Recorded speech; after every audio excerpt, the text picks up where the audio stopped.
Hello and welcome to the video. As you can see in this video, we will be discussing about warning letters received by Granules India Ltd on February 26th, 2025. So there are multiple warning letters, observations received under this warning letter. And in this video, we will specifically discuss about the first observation. And this observation is again a direct violation of good manufacturing practices, that is 21 CFR part 211. So let us understand exactly what is the observation. So the observation states that your firm failed to establish and follow adequate written procedures for cleaning and maintenance of equipment. Now before I move further, I would like to inform you that we will not only discuss about the observations, but we'll also talk about what could be the right corrective actions and preventive actions, what could be the root cause analysis for the observation that we are discussing right now. So please stay at the end, and I hope you will understand the not only observations but also the root cause analysis and mitigation strategies or corrective actions and preventive actions.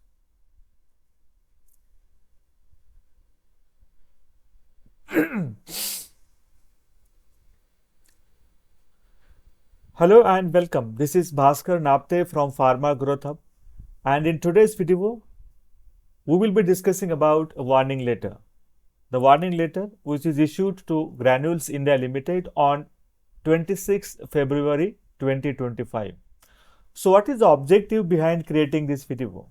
It's very simple and clear: to educate people. And also, we will not only discuss the warning letters or observations, but we'll also talk about what could be the what could be the potential root cause for the observations.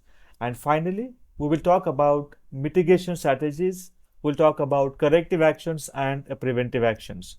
So in this particular warning letter, Granules India has received, I think, more than 4 observations.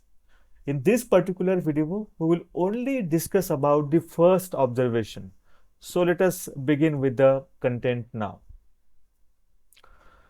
So the observation states that your firm failed to establish and follow adequate written procedures for cleaning and maintenance of equipment.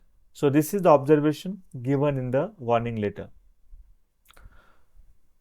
So the exact CFR citation reads that the written procedures shall be established and followed for cleaning and maintenance of equipment, including utensils, which is used in manufacture, processing, packing or holding of a drug product.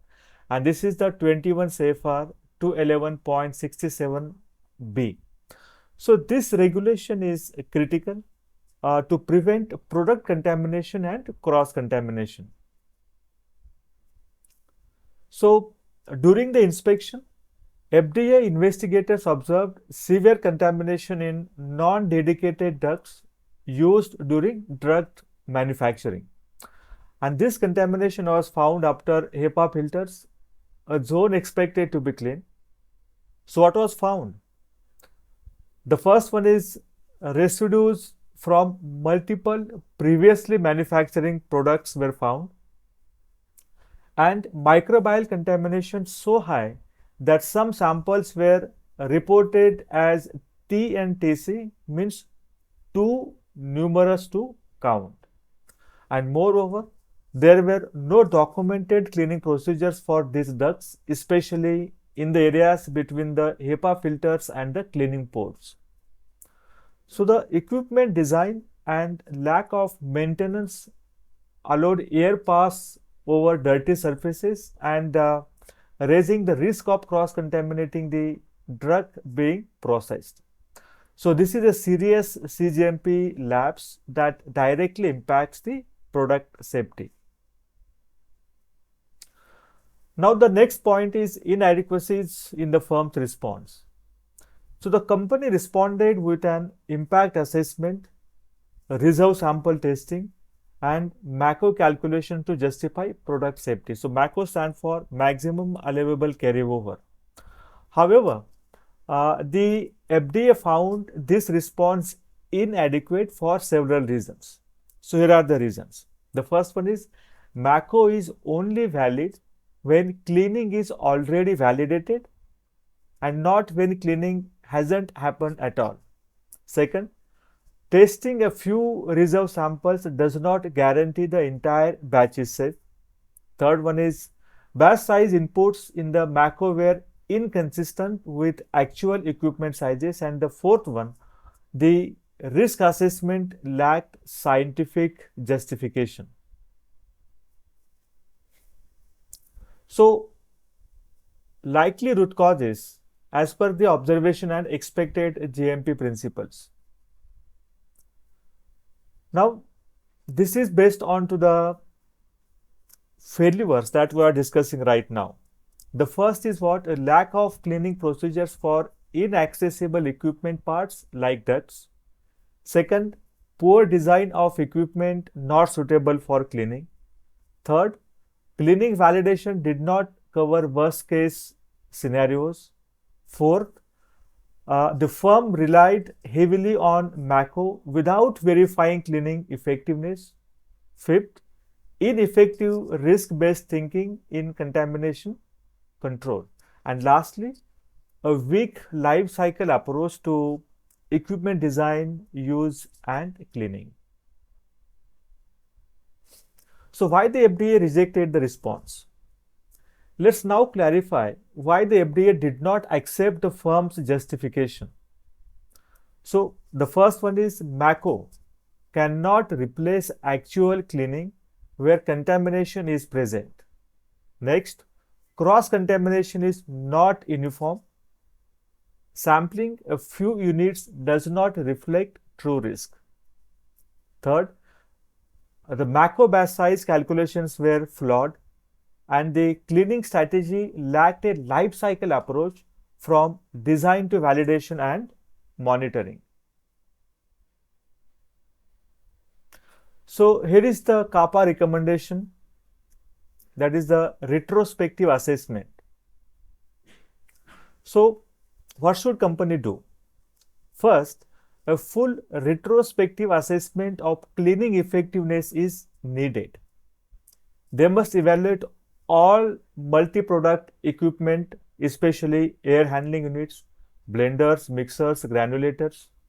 Then they should also identify all products manufactured on that equipment, any potentially contaminated batches, locations were cleaned or validated.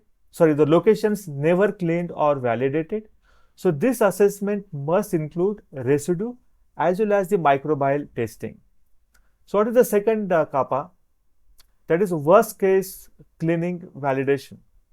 So company must improve their cleaning validation protocols, and this must include high potency or low solubility APIs, worst case equipment configurations, hard to clean areas like gaskets, ducts, and filters, then long dirty hold time study, and recovery studies from real surfaces. And very importantly, the actual recovery data should be used to set cleaning limits.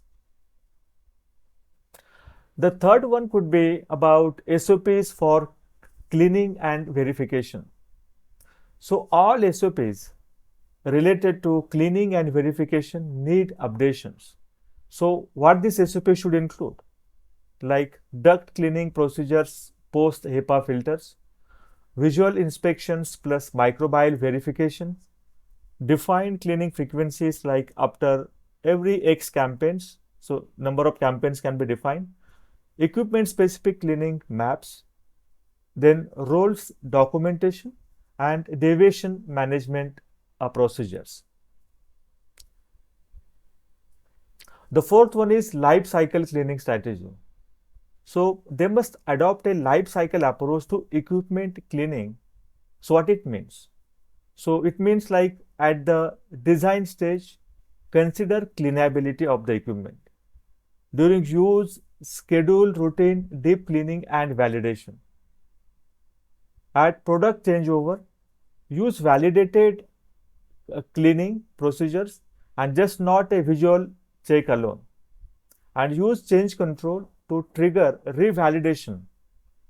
And this revalidation can be because of equipment is modified or new product are introduced or cleaning agents or methods are changed.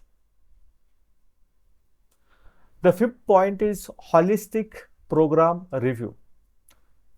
So the organization need to conduct a holistic GMP gap assessment, and this should cover like all shared equipment, not just ducts. Past cleaning validations, check if worst case conditions were covered or missed, whether microbial or residue testing was actually done, and review all past deviations related to the cleaning. So this ensures that cleaning strategy is scientific, consistent, and also defensible. And here is the last slide on documentation expected by the FDA. So the FDA expects the following documents in the formal response. What is the first one? A detailed retrospective cleaning report with product-wise analysis. Then revised SOPs for duct and equipment cleaning. Then a revised cleaning validation master plan or CVMP. Then a validated macro calculation sheet with batch size rationale. And then the last one is a finalized CAPA tracker with completion timelines and assigned responsibilities. So this is all about the very first observation, and we'll talk about the next one in the next video. Thank you so much. In case if you have any points that you liked from this video, please put in the comment below. Thank you.